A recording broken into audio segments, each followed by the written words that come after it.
जय हिंद दोस्तों, आज की वीडियो में बात करने वाले हैं टीसीएस के रिक्रूटमेंट प्रोसेस के बारे में।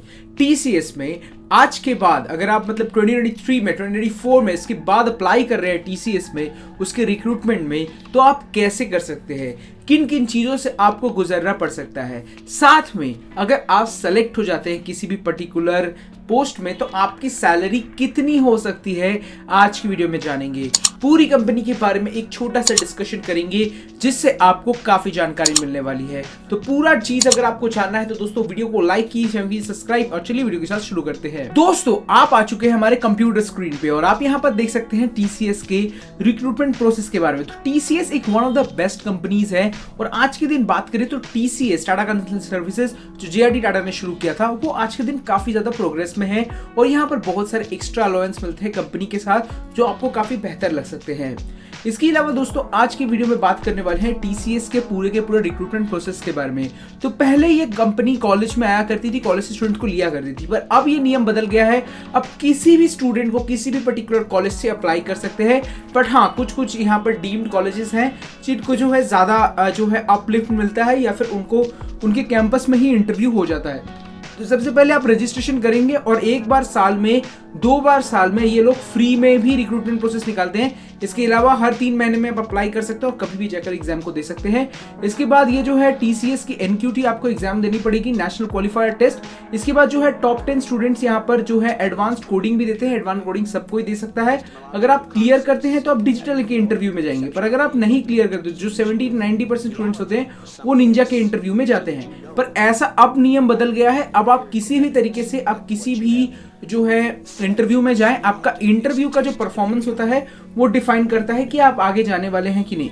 बहुत सारे लोग जो है इंटरव्यू में जो जाते हैं उसमें बताया नहीं जाता कि डिजिटल का इंटरव्यू है या फिर निंजा का इंटरव्यू है। आप देते हैं उसके बाद भी डिसाइड हो जाता है कि आप निंजा में जाएंगे या फिर डिजिटल में जाएंगे। ये एक लक डिपेंडेंसी है, साथ साथ आपका वहां पर जैसा परफॉर्मेंस होगा वो भी डिपेंडेंसी करता है। अगर आप डिजिटल के इंटरव्यू को क्लियर करते हैं तो टॉप परफॉर्मर्स जो हैं वो जो है यहाँ पर डिजिटल की ऑफर्स में चले जाते हैं, या फिर अगर आप गुड परफॉर्मर हैं तो आप जो है निंजा के ऑफर में चले जाते हैं। तो दोस्तों अगर आप देखिए दोनों में से 2 तरीके हैं निंजा में जाने के। एक तो है कि आप डिजिटल के इंटरव्यू में जाएं और वहां पर गुड परफॉर्मर रहे तो निंजा मिल जाएगा, या फिर आप 70 से 80% 90% के स्टूडेंट्स हैं जो सिर्फ नॉर्मल एग्जाम्स निकाले हैं तो वो निंजा के इंटरव्यू में जाके निंजा का ऑफर पकड़ सकते हैं। चलिए आगे बढ़ते हैं और आगे देखते हैं कि अगर आप एग्जामिनेशन को देते हैं तो फिर आप कैसे करके बढ़ेंगे आगे।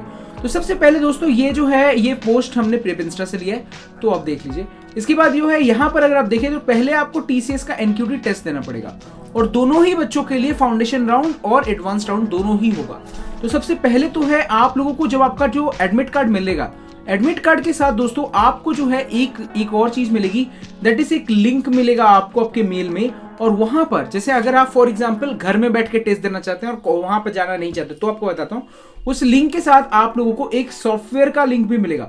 तो वो सॉफ्टवेयर को आपको डाउनलोड करने के बाद जैसे ही सॉफ्टवेयर में आप इंस्टॉल करेंगे और उसको एक्टिवेट करेंगे तो दोस्तों आपका जो पूरा का पूरा स्क्रीन है वो जैम हो जाएगा और जो है वो उस पर्टिकुलर टाइम पीरियड मतलब 2.5 घंटे के बाद ही वो जो है स्क्रीन से हटेगा। तो आप उस समय के लिए अपने लैपटॉप में कुछ नहीं कर सकते और आपका लैपटॉप का किसी तरह पावर भी ऑफ नहीं होना चाहिए। या फिर आप दूसरा तरीका अपना सकते हैं, नियर बाय किसी सेंटर में जाकर आप एग्जाम को दे सकते हैं, जो बहुत सारे बच्चे नहीं ऑप्ट करना चाहेंगे। तो ओवरऑल में बात करें तो कितने एक टीचर ने कितना स्टूडेंट को देखना है वो भी मैं आपको बता दूंगा। पूरा का पूरा इन डीप डिटेल्स आपको जानने को मिलेगा। इसके बाद आगे बढ़ते हैं। सबसे पहले आप जो है फाउंडेशन कोर्स में देंगे 66 क्वेश्चन, आपको 75 मिनट्स देना पड़ेगा। इसके बाद ही आप जो है एडवांस राउंड में जाने वाले हैं। इसके बाद अगर हम बात करें दोस्तों ट्रेड्स में आपको 1 क्वेश्चन मिलेंगे। इसके बाद रीजनिंग एबिलिटी आपको 20 क्वेश्चन देखने को मिलेंगे। Numerical ability 20 question. इसके अलावा दोस्तों वर्बल में आपको 20 क्वेश्चन देखने को मिलेंगे। तो ओवरऑल में अगर हम बात करें तो ये फाउंडेशन कोर्स आप जब कंप्लीट करेंगे, जैसे कि आपकी जो है 75 मिनट्स कंप्लीट होते हैं दोस्तों, यही जो होता है सबसे ट्रिकी पार्ट होता है, क्योंकि इस पर्टिकुलर एग्जामिनेशन में जहां तक मैंने देखा है कि पहले वाला पार्ट को ही क्लियर करने में जो है टाइम ज्यादा लग जाता है। तो किसी तरह पहले पार्ट को 75 मिनट्स में किसी भी कंप्लीट करना है। इसके बाद एडवांस राउंड आपका 90 मिनट्स का होगा दोस्तों, जहां पर 2 सेक्शंस होता है। एक तो होता है कि आपको एडवांस का क्वांटिटेटिव देना पड़ेगा, एडवांस का रीजनिंग देना पड़ेगा। उसके बाद आपका सेक्शन 2 में 35 मिनट्स कंप्लीट होते ही ऑटोमेटिकली स्टार्ट हो जाएगा। तो जो है सेक्शन 2 में 55 मिनट्स मिलेंगे और आपको 2 कोडिंग क्वेश्चन मिलेंगे। एक कोडिंग क्वेश्चन आसान होता है दूसरा कोडिंग क्वेश्चन जरा सा टफ होता है, ट्रिकी होता है, तो आप किसी तरह निकाल सकें। बहुत बार मैंने ये भी सुना है कि डिजिटल का जो इंटरव्यू होता है उसमें यही पूछा जाता है कि आपने किस तरीके से प्रोसीड किया अपने उस कोडिंग क्वेश्चंस को। तो इसलिए जो है जैसे भी आप कर लें इसको सॉल्व, आपको तरीका पता है, उसके बाद आप उसको प्रिपेयर करें कि आपने कैसे किया था, तो ये भी बहुत अच्छा पार्ट होता है। अब आगे बढ़ते हैं तो ओवरऑल पैटर्न की बात करें दोस्तों, तो आप यहाँ पर क्वेश्चंस वाइज भी देख सकते हैं कि आपको कितने क्वेश्चंस देखने को मिलेंगे पर पर्टिकुलर सेक्शंस में, और टोटल क्वेश्चन आपको 88 क्वेश्चंस देखने को मिलता है। तो मतलब 88 क्वेश्चंस के लिए 165 मिनट्स। तो ओवरऑल में आपको इतना समझ में आया दोस्तों। चलिए आप कुछ की पॉइंट्स के बारे में बात कर लेते हैं जिसके बारे में आप काफी वेट कर रहे थे। यहाँ पर हम बात करें दोस्तों, तो यहाँ पर नो नेगेटिव मार्किंग है, तो इसका मतलब है कि हर क्वेश्चन को आपको जरूर अटेम्प्ट करना चाहिए।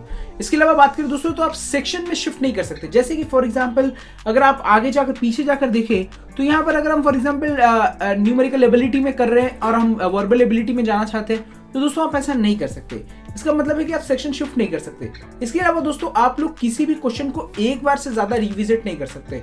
तो ये भी एक प्रॉब्लम है कि मतलब अगर हम सोचे कि ये क्वेश्चन करते समय मतलब आप समझ ही सकते हो कि हम किसी की हेल्प ले लें, दैट्स नॉट पॉसिबल। मतलब आप क्वेश्चन को उसी मोमेंट में करें, और अगर आपको काफी ज्यादा समय लग जा रहा है तो आप दूसरे क्वेश्चन में जाकर कम टाइम मिलेगा आपको, क्योंकि टाइम लिमिटेड एग्जाम है। तो आपको ये कोशिश करनी है कि अगर किसी तरह हमको नहीं पता तो हम कोई भी एक गेस भी मारना पड़ेगा, अगर किसी तरह नहीं हुआ तो, क्योंकि यहाँ पर नो नेगेटिव मार्किंग आप ऐसा कर सकते हैं। सब सेक्शन जो है दोस्तों आप लोग यहाँ पर शिफ्ट नहीं कर सकते। मतलब अगर हम सोचे कि एडवांस कोडिंग राउंड में पहले चले जाए, बाद में वो वाला करेंगे, ये क्वेश्चन पहले कर लेते, वो क्वेश्चन पहले कर लेते, ऐसा नहीं कर सकते। जो सीक्वेंस ऑर्डर है इसके हिसाब से आपको जानी पड़ेगी। और यहाँ पर देख सकते हो ऑल क्वेश्चंस आर मैंडेटरी, इसका मतलब हर क्वेश्चन को आपको मारना जरूरी है, पर अगर आप लास्ट में टाइम लिमिट के कारण बहुत सारे क्वेश्चन छोड़ देते हैं तो ऐसा कुछ नहीं होता। इसके अलावा दोस्तों revisiting the question is not allowed, मतलब आप बार बार इसको रिविजिट नहीं कर सकते। ब्राउजर या फिर tab shifting is not allowed, exam will and immediately. मतलब अगर आप किसी तरीके से, जो आपको मैंने बताया कि एक सॉफ्टवेयर आपको मिलता है जिसके अंदर आप निकल नहीं सकते, आप किसी तरह का कोई तगड़म तिगड़ा अप्लाई करके सॉफ्टवेयर से निकल जाते हैं, तो आप एग्जाम जो है आपका इमीडिएटली स्टॉप हो जाएगा और आप किसी तरीके से उस एग्जाम को वापस से नहीं दे सकते। इसके अलावा दोस्तों वीडियो और ऑडियो जो है वो मॉनिटर किया जाता है एआई की तरफ से। People are giving the test from home, जो घर पे दे रहे हैं तो उनका ऑडियो और वीडियो का परमिशन पहले ही ले लिया जाता है सॉफ्टवेयर के अंदर, जिस कारण से आपका जो है वो मॉनिटर किया जा रहा है एआई से। मतलब ज्यादा शिफ्ट ना करें और स्क्रीन से ना निकले, लाइटिंग एटमॉस्फेयर में रहें जैसे कि वो आपको देख सके। इसके अलावा दोस्तों टीचर जो है एक प्रॉक्टर रहता है, जो है बेसिकली कि इन्विजिलेटर, जो एक टीचर 20 स्टूडेंट्स को मिनिमम देख रहे होते हैं। तो ओवरऑल में आपको 20 स्टूडेंट का स्क्रीन रहता है उनके पास, तो ओवरऑल में वो एक टीचर रखे हैं जिनको हायर किए हैं जो आपको देख रहे हैं। इसके अलावा दोस्तों एग्जाम पैटर्न, जैसे कि मैंने आपको बताया कि ये पहला वाला सेक्शन आपका ये रहेगा जो आपका फाउंडेशन कोर्स रहता है। अगर आप इसमें अच्छा स्कोर कर लेते हैं किसी कारण से, तो आप निंजा के डायरेक्ट चले जाएंगे। मतलब 90% स्टूडेंट निंजा तक में तो चले ही जाते हैं। इसके अलावा दोस्तों एडवांस सेक्शन में जो बच्चे लोग ज़्यादा अच्छा नंबर लाएंगे उनको क्वांटिटेटिव में जाएगा और एडवांस कोडिंग में। अब बहुत सारे स्टूडेंट्स का सवाल होगा ये कि तो अगर बहुत सारे स्टूडेंट्स ने अप्लाई किया है, तो दोस्तों इस कारणवश में क्या होगा, जैसे कि इस साल हुआ है कि बहुत स्टूडेंट्स ने अप्लाई किया, जो डिजिटल के इंटरव्यूज थे वही बहुत ज़्यादा इंटरव्यू हो गए, तो निंजा का इंटरव्यू उन्होंने करवाया ही नहीं, बहुत ही रेयर करवाया। तो निंजा के इंटरव्यू में क्या हुआ, सारे डिजिटल के स्टूडेंट गए, डिजिटल में जो गुड परफॉर्मर थे उनको निंजा दे दिया और कुछ लोगों को डिजिटल दे दिया। और अगर किसी तरह का सीट बहुत ज़्यादा है, मतलब बहुत स्टूडेंट्स को उनको हायर करना है, तो वो लोग क्या करेंगे कि निंजा का भी इंटरव्यू करवाएंगे, इसका भी इंटरव्यू करवाएंगे। बट 90% क्या होता है दोस्तों, मैं आपको सच बात बताऊं तो होता क्या है कि वो लोग एक डिजिटल का इंटरव्यू सबके लिए करवाते हैं, जो मतलब अच्छे स्कोर एडवांस कोडर्स हैं उनको डिजिटल का इंटरव्यू करवा देते हैं। और जैसे ही उनको डिजिटल करवाते हैं, तो जैसे डिजिटल करवाते हैं तो उनमें से कुछ बच्चे को फिल्टर आउट करते हैं, जैसे कि वो उनको निंजा दे देते हैं या फिर उनको डिजिटल दे देते हैं। अब देखिए दोस्तों, जैसे ही अगर मैं फॉर एग्जांपल निंजा और डिजिटल दे देता हूँ, तो क्या वो बच्चा ज्वाइन करेगा? तो ना दोस्तों ये 99 मतलब 50-50 का चांस रहता है कि वो नहीं भी ज्वाइन कर सकता है। फिर जब वो देखेंगे कि इतना बच्चा हमें ब्लैंक रह गया, तो फिर एक रिक्रूटमेंट प्रोसेस करेंगे और उसमें फिर बच्चे को लेंगे। इस तरीके से उनका ब्रेन चलता है और वो किसी तरह ज़्यादा नहीं हायर करना चाहते, कम हायर करना चाहते हैं, इसके बाद में फिर हायर कर सकें। तो इसके बाद से दोस्तों अगर हम यहाँ पर आगे बढ़ के देखें, तो ये 55 मिनट्स का कोडिंग क्वेश्चन आप लोग इन 5 लैंग्वेज में से कर सकते हैं। और जैसे कि मैंने बताया, एक टफ एक ईजी रहता है। आगे बढ़ते हैं, यहाँ पर देखते हैं कि कुछ इंटरव्यू क्वेश्चंस के बारे में। तो इंटरव्यू जैसा कि मैंने आपको बताया कि जिस तरीके से इंटरव्यू होता है, इसमें से आप ये सारे कुछ कोडिंग क्वेश्चंस मतलब देख सकते हैं। मतलब कुछ ऐसे why do you want to work here, कुछ HR क्वेश्चंस और कुछ ये वाले, मतलब दो तरीके के इंटरव्यूज रेयरली नहीं होते हैं। एक ही इंटरव्यू के अंदर आपको दोनों मिक्स करके पूछा जाता है, तो ये चीज़ का आप ध्यान रखें।